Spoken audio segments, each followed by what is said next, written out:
नमस्कार मित्रांनो, कोकणातल्या भयकथा या चॅनलवर आपल्या सगळ्यांचं स्वागत असा.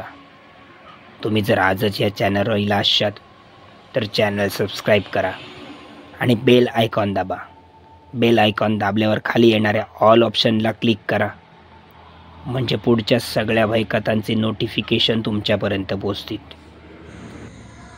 नमस्कार मित्रांनो, आजची जी कथा आहे ती आपल्या चॅनलचे महिला सबस्क्रायबर यांनी पाठवलेली आहे.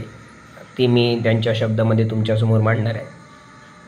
तर त्यांनी सांगितलं की माझं नाव या कथेमध्ये वापरू नका, म्हणून त्यांचं आपण डमी नाव आहे ते आपण वापरणार आहोत. तर नमस्कार मित्रांनो, मी शीतल. माझ्या आयुष्यामध्ये मी लहान असताना आणि मामाच्या गावी गेले असताना मला जो एक भयानक अनुभव आला तो मी तुमच्यासमोर आज सांगणार आहे. तर प्रेक्षको, माझं नाव शीतल. आमचं घर आहे मालवण तालुक्यामध्ये आणि माझ्या मामाचं जे गाव आहे ते आहे देवगड तालुक्यामध्ये. देवगड तालुक्यापासून म्हणजे शहरापासून 20-22 किलोमीटर आतमध्ये, म्हणजे खेडेगावच. जिथे जंगलमय भाग, मोजकीच घरं, लांब लांब घरं असलेली. तर आमच्या मे महिन्याच्या आमची परीक्षा संपली. मला एक भाऊ होता शुभम नावाचा. तो होता 12 वर्षाचा आणि मी होते 14 वर्षाची. तर आता परीक्षा संपल्यानंतर आमचं काय असायचं की मामाच्या गावी जायचं. आणि त्या काळी सगळ्याच मुलांची मामाच्या गावी जाण्यासाठी लगबग सुरू व्हायची जेव्हा परीक्षा संपायच्या मे महिन्यामध्ये तेव्हा. आणि तेव्हा आवर्जून मुलं मामाच्या गावी जायचीच. तर आमची परीक्षा संपली तर मी आईबाबांना म्हटलं की आई बाबा, आम्ही 8-10 दिवसासाठी मी आणि शुभम मामाच्या गावी जायचं का? तर आई म्हणाली, हां ठीक आहे, पण तुम्ही तिकडे जाऊन मस्ती वगैरे करणार नाही ना, आजी आजोबांचं ऐकणार ना, मामीचं वगैरे? तर म्हटलं हो. आता माझ्या मामाच्या गावी मामा माझा कामानिमित्त मुंबईला राहायचा आणि इकडे गावामध्ये म्हणजे देवगडला मामी आणि मामांचा एक मुलगा होता, तो देखील 10-12 वर्षाचा होता, तो एक, आणि आजी आजोबा अशी 4 जणं राहायची. तर एके दिवशी आई म्हणाली ठीक आहे, मी तुम्हाला सोडून येते मामाच्या गावी. मग आम्ही सकाळीच निघालो, मी, शुभम म्हणजे माझा भाऊ आणि आई. मग आईने आम्हाला तिथून मग मामाच्या गावी ती आम्हाला घेऊन गेली. मग त्या दिवशी आई राहिली आणि सगळ्या गोष्टी तिने आम्हाला रात्री समजून सांगितल्या. मामीचं आजी आजोबांचं ऐकायचं, मस्ती करायची नाही, लांब कुठे फिरायला जायचं नाही, उन्हात फिरायचं नाही, असं सगळं आम्हाला सांगितलं. तर आम्ही म्हटलं हां ठीक आहे. तर आणि त्यानंतर दुसऱ्या दिवशी आई मालवणला निघून आली. मग आमची जे मामाकडे आमची आंब्याची बाग होती. मग दिवसभर आमचा टाईमपास तिकडेच व्हायचा. त्या आंब्याच्या बागेमध्ये माकडांची राखण करायची किंवा आंबे काढायचं काम, आणि आंबे भरपूर खायचे. असंच आमचा दिवस त्याच्यामध्ये निघून जायचा. आणि रात्री आल्यानंतर थोड्या गप्पा गोष्टी, खेळणं मिळणं झालं की मग झोपायचं. तर आता आमच्या मामाचं जे घर होतं ना, ते जुनं घर, मातीचंच घर होतं, परंतु ते डबल होतं, माडीचं घर. ज्याप्रमाणे आता जुनी घरं आपल्याला दिसत नाही, परंतु क्वचित कधीतरी असे गावामध्ये दिसतात घरं ही डबल माडीची. तर त्या माडीच्या घराला जो वरती जायला जिना होता ना, तो आतमधूनच होता, हॉलमधून. तर एके दिवशी रात्री आम्ही सगळं जेवण वगैरे केलं, मामी, आजी आजोबा, मामांचा मुलगा, मी आणि शुभम. आणि आम्ही म्हटलं की आजी आजोबांना सांगितलं की आजी आजोबा, आम्ही आज ना 3 जणं वर माडीवर जाऊन झोपतो. तर आजी पहिली बडबडायला लागली, आम्ही इकडे झोपणार आणि तुम्ही 3 जणं जाऊन वर कशाला झोपणार, तुम्ही पण खाली झोपा. पण आम्ही हट्टच केला की नाही, आम्ही माडीवरतीच जाऊन झोपणार. मग आजी आजोबा तयार झाले. मग मामीने आम्हाला वरती मस्त पलंगावरती अंथरूण वगैरे घालून दिलं आणि मग ती तयार झाली झोपा म्हणून. कारण जिना जो होता तो आतूनच होता, त्यामुळे बाहेर येण्या जाण्याचा काही विषय नव्हता. तर आलो असतो तर तो जिना हॉलमध्येच येत होता. त्यामुळे ते म्हणाले की ठीक आहे, मग वरती झोपा. मग आम्ही वरती जाऊन झोपलो. तर वरती जो रूम होता ना, मोठा रूम होता आणि त्याला 2 खिडक्या होत्या. एक समोर, घराच्या समोरच्या बाजूला एक खिडकी होती आणि एक मागच्या बाजूला एक खिडकी होती. तर समोरच्या खिडकीतून ना अंगण वगैरे आणि त्याच्या समोरून गेलेला जो रस्ता आहे तो रस्ता दिसायचा. आणि मागची जी बाजू होती म्हणजे त्याच रूमातून जर दुसऱ्या खिडकीतून आपण मागे पाहिलं ना तर तो पूर्ण जंगलमय भाग होता. म्हणजे तिथून थोडे एक 15-20-25 फुटावरनं जंगलच चालू व्हायचं, एक घनदाट जंगल, म्हणजे खूप असं भीतीदायक. तर आणि हिंस्र प्राणी असायचे तिकडे तेव्हा. आता ते प्राण्यांची संख्या खूप कमी झाली पण तेव्हा खूप विचित्र हिंस्र प्राणी होते तेव्हा. तर आम्ही रात्री झोपलो म्हणजे झोपायला गेलो. एक 9 वाजता जेवण केलं आणि वरती गेलो. थोडंफार ते सापशिडी वगैरे कॅरम वगैरे खेळत खेळत टाईमपास केला. आणि नंतर मग सगळ्यांना झोप यायला लागली तिघांना. मग तिघे आम्ही पलंगावर पडलो, चादर ओढून घेतली आणि तोपर्यंत 11-11:30 वाजले. जसे 11:30 वाजले ना त्यातल्या त्यात मी मोठी त्यांच्यामध्ये, शुभम आणि माझ्या मामांचा मुलगा, ते थोडे माझ्यापेक्षा 2-3 वर्षांनी लहान होते. तर मी एका बाजूला झोपलेले आणि त्यांना भिंतीच्या कडेला झोपवलेलं. आणि जसे 11:30 11:45 वाजले ना तसे मला ज्या घराच्या खालून एक लहान मुलगी, एक 9-10 वर्षाची मुलगी जशी रडावी ना तशा रडण्याचा आवाज ऐकू येऊ लागला. तर मला त्या रडण्याने जाग आला. मला वाटलं की शुभम रडतोय किंवा मामांचा मुलगा रडतोय की काय. तर त्याने मला जाग आली. मी जाग आल्याने उठले आणि तेव्हा ते पिवळे बल्ब असायचे काचेचे, ते आतासारखे LED किंवा मर्क्युरी बल्ब नव्हते तेव्हा, ते पिवळे बल्ब असायचे काचेचे. मग तो पेटवला आणि मी बघितलं तर हे दोघेजण झोपले. म्हटलं रडण्याचा आवाज कुठून येतोय. तेव्हा तो ना, मी जेव्हा बल्ब पेटवला उजेड झाला तेव्हा तो रडण्याचा आवाज पूर्णपणे बंद झाला.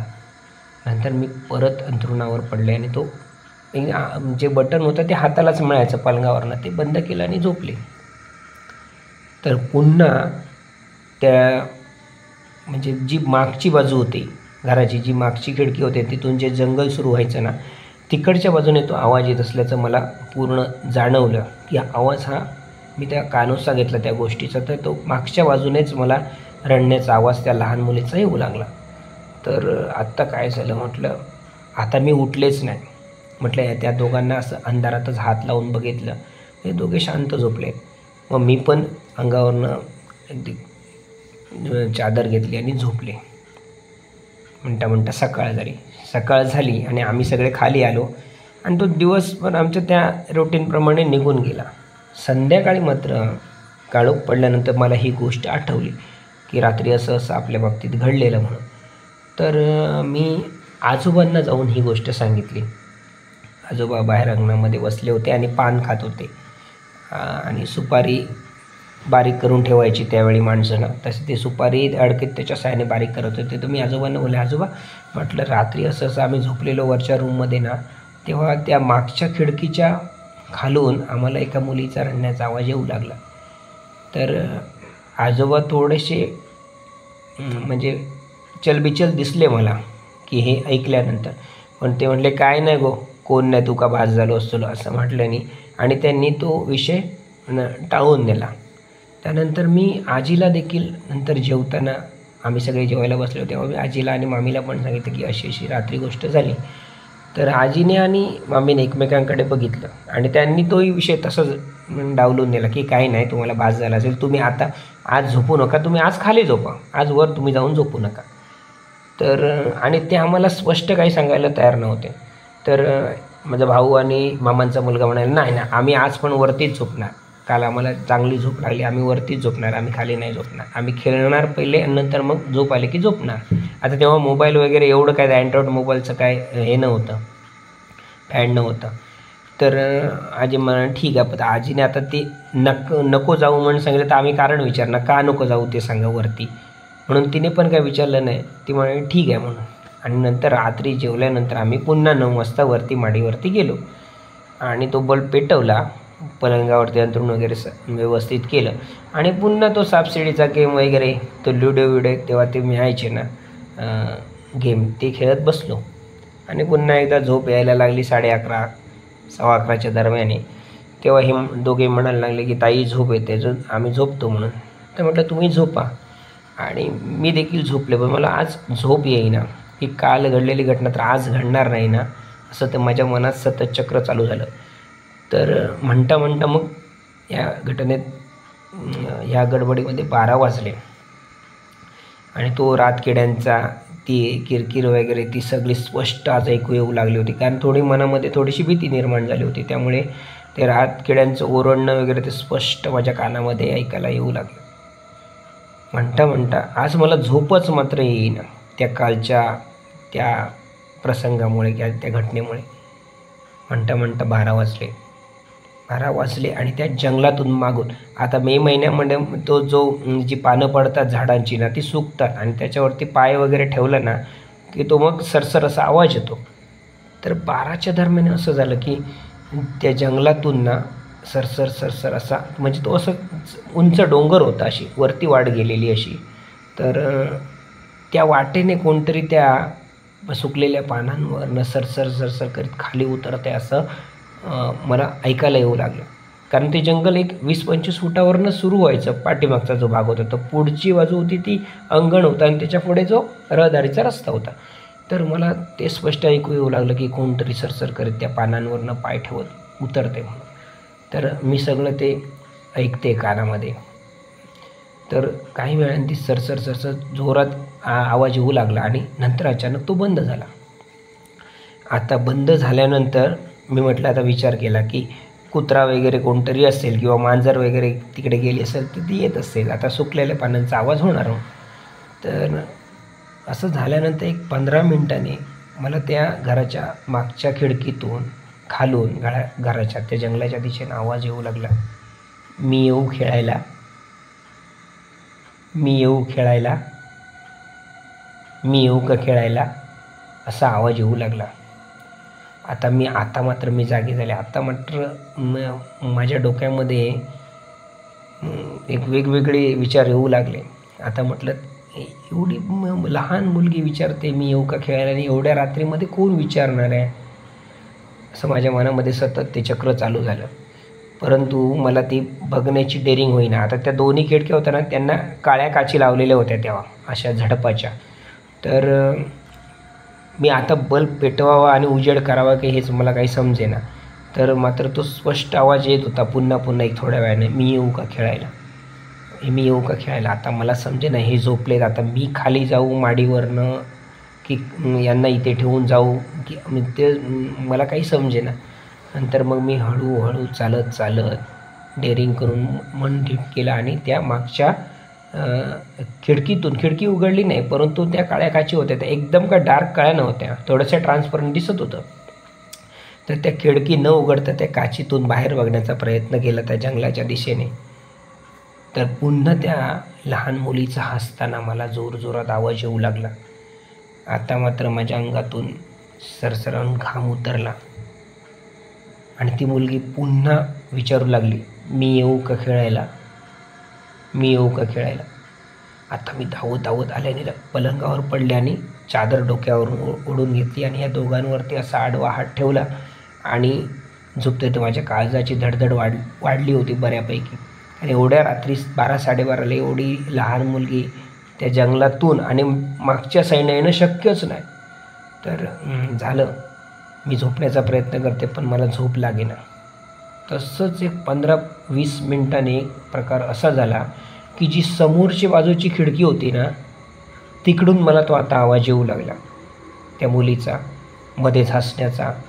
नंतर ती मग असं बोलायची, मी येऊ का खेळायला, मी येऊ का खेळायला.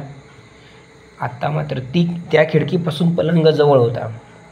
आता मला समजेना. आत्ता माझ्या मनात असा एक विचार आला की कदाचित कोणतरी खालून वगैरे जात असतील आपल्या मुलांना घेऊन रस्त्याने, म्हणून तिथून म्हणजे ते आपापसात बोलत जात असतील. म्हणून पुन्हा एकदा डेअरिंग केली. म्हटलं आता ह्या पुढच्या खिडकीतून समोरून रस्त्यावरनं कोण जात आहेत का मुलं किंवा त्यांचे आई वडील त्यांना घेऊन ते आपापसात बोलत आहेत का, असा एक संशय माझ्या मनामध्ये आला. म्हणून मग मी पलंगाच्या जवळच ती समोरची खिडकी होती त्या खिडकीतून वाकून बघितलं. समोर थोडासा चंद्रप्रकाश होता. तर समोर मला काहीच दिसेना, सगळे नीरव व शांत. तर रातकिड्यांची जी किरकिर होती ती आवाज स्पष्ट ऐकायला येत होता. कुत्र्यांचं भुंकणं मला स्पष्ट ऐकायला येत होतं. पण तिथे मला कोण लहान मुलगी वगैरे किंवा माणूस कोणीच दिसेना. तर मला पुन्हा काही समजेना काय होतं आहे ते. आणि त्यानंतर मी मग पुन्हा आता म्हटलं आता उठायचं नाही काही झालं तरी, आणि मग मी येऊन पलंगावरती झोपले आणि आता छातीपर्यंत चादर घेतली आणि पुन्हा त्या दोघांवरती असा आडवा हात ठेवला जेणेकरून म्हणजे आधारासाठी म्हणून, आणि मी झोपले. तर पुन्हा एकदा 15-20 मिनटं झाली आणि सेम आवाज मला त्या खिडकीच्या दिशेने येऊ लागला, मी येऊ का खेळायला. आणि आत्ता मी त्या खिडकीकडे बघितलं तर अंधुक असा प्रकाश दिसत होता, कारण थोडासा चंद्रप्रकाश बाहेरून होता, तो त्या खिडकीतनं आत येत होता. तर त्या खिडकीत मला तो चेहरा आणि त्याचे दोन्ही हात असे काचीवरती ठेवलेले बाहेरच्या साईडने, आणि तो चेहरा असा टेकवलेला बाहेरून काचीवरती तो मला स्पष्ट दिसला. त्याच्या चेहरा वगैरे दिसला नाही, डोळे नाक तोंड दिसलं नाही, पण एक आकृती लहान मुलीची, त्याने असे त्या वेण्या बांधलेल्या दुडून, असे शाळेमध्ये बांधायचो ना आपण पूर्वीच्या काळी, तसं त्या वेण्या बांधलेल्या, आणि तिने असं डोकं त्या काचीवरती टेकवलेलं आहे, दोन्ही हात असे त्या काचीवरती खिडकीच्या ठेवलेली, आणि ती म्हणत होती मी येऊ का खेळायला. आत्ता मात्र हा प्रकार बघून मी खूप घाबरले. नंतर मात्र मी आरडाओरड सुरू केली की आजी आजी आजोबा आजोबा धावा धावा. 1-2-3 मिनटातच सगळ्यांना खाली जाग आली आणि सगळे लाईटी लावून वगैरे वरती आले. आमच्या रूमची तुम्हाला मी लाईट पेटवली, पूर्ण मी घामाघूम झाली होती आणि माझा श्वासोच्छ्वास वाढला होता, धडधड वाढली होती. त्या दोघांनाही मग आजी आजोबांनी उठवलं, काय झालं काय झालं, तर मला ते सांगताच येईना.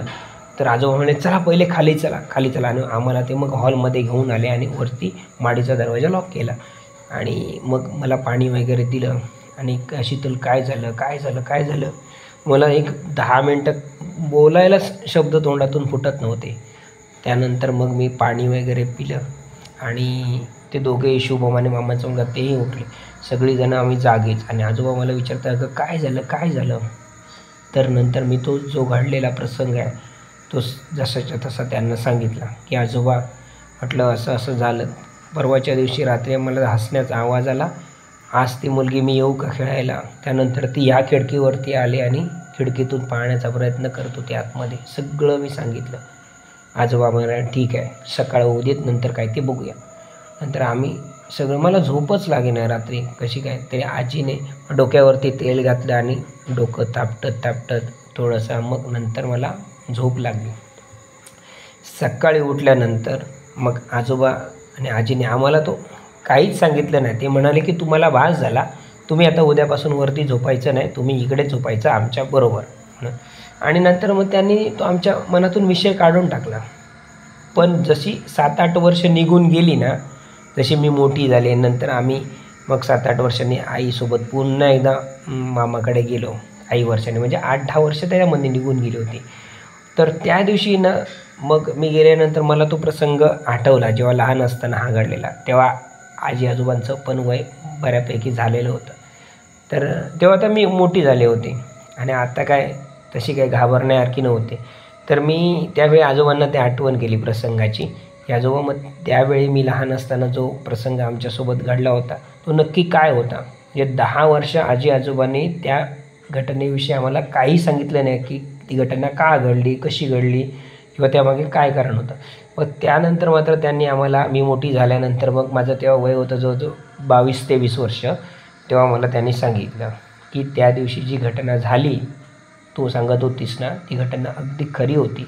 ती लहान मुलगी आजही कधी कधी घराच्या बाहेरून अमावास्येला वगैरे आवाज देते मोठमोठ्याने, आई आई बाबा बाबा म्हणून, मला वाचवा मला वाचवा. तो तसा आवाज आम्हाला अमावास्या पौर्णिमेला येतो. तर मी विचारलं त्याचं कारण काय येण्याचं. तेव्हा त्याने सांगितलं की आमच्या शेजारची हे जे घर आहे त्यांच्या घरामधली ती मुलगी, तिचे आई वडील ते सगळं कुटुंब एकत्र राहायचं, आणि एके दिवशी संध्याकाळी 8-8:30च्या दरम्यान ती मुलगी अंगणामध्ये खेळत होती. आई वडील वगैरे ते सगळे वरांड्यात बसले होते, गप्पा गोष्टी करतायत, आणि ती मुलगी खेळत होती. आणि वाघेटी नावाचा जो प्राणी आहे, वाघेटी म्हणजे वाघासारखा हिंस्र प्राणी असतो, परंतु कोल्ह्यासारखी त्याची शरीराची रचना असते. ती त्यावेळी 8-9 वर्षाची होती. त्या वाघेटीने तिला ओढत ओढत त्या जंगलामध्ये नेलं होतं, धरून खाण्यासाठी तोंडात पकडलं आणि तिला ओढत ओढत जंगलामध्ये नेलं. त्यानंतर मग हे सगळे त्याचे आईवडील वगैरे त्याचे काका त्याच्या मागून धावत धावत गेले आणि तो वाघेटी त्याने बऱ्याच अंतरावरती नेऊन 100-200 फुटावरती नेऊन त्याच्या शरीराचे लचके तोडायला सुरुवात केली होती. तेव्हा ती मुलगी ओरडत होती, आई बाबा मला वाचवा, मला वाचवा, मला वाचवा, धावा. तर नंतर मग यांनी बॅटरी वगैरे दांडे वगैरे सूड वगैरे पेटवून घेऊन गेले. त्यानंतर मग ती वाघेटी पळाली. जो प्राणी होता ना तो पळाला. तिला तिथेच टाकलं होतं आणि तिच्या शरीराचे बरेच लचके त्याने तोडले होते. चेहरा विद्रूप केला होता.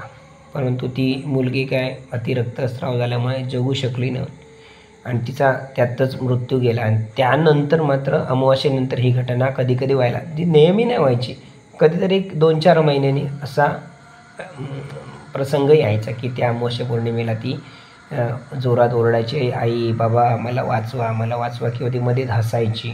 असे प्रकार होत होते, पण ते कंटिन्यू होत नसायचे. प्रत्येक अमावास्येला नाही, 1-2-3 महिन्यानंतर असा काहीतरी प्रसंग व्हायचा. आणि तो प्रसंग नंतर मग त्या घटनेचा खुलासा आजोबांनी माझ्या वयाच्या 22-23व्या वर्षी केला. तर तो मला आठवला होता आणि कोकणातील वैदिक कथा या चॅनलवरती मला तो सांगायचा होता आणि मी त्यांना तो पाठवलेला, परंतु तो आज त्यांनी सांगितला, त्याबद्दल त्यांचे धन्यवाद. तर नमस्कार मित्रांनो, ही जर कथा तुम्हाला आवडली असेल तर ती जास्तीत जास्त लोकांपर्यंत चॅनल शेअर करा, कथेच्या खाली कमेंट करा, लाईक करा आणि सांगा तुम्हाला कथा कशी आवडली. तर आणि तुम्ही आजच या कोकणातील भाईकथा या चॅनलला सबस्क्राईब करा, म्हणजे अजूनही भाईकथा तुम्हाला या चॅनलवरती अनेक लोकांचे अनुभव ऐकायला मिळतील. आजपर्यंत मी तुमची या ठिकाणी रजा घेतो. धन्यवाद.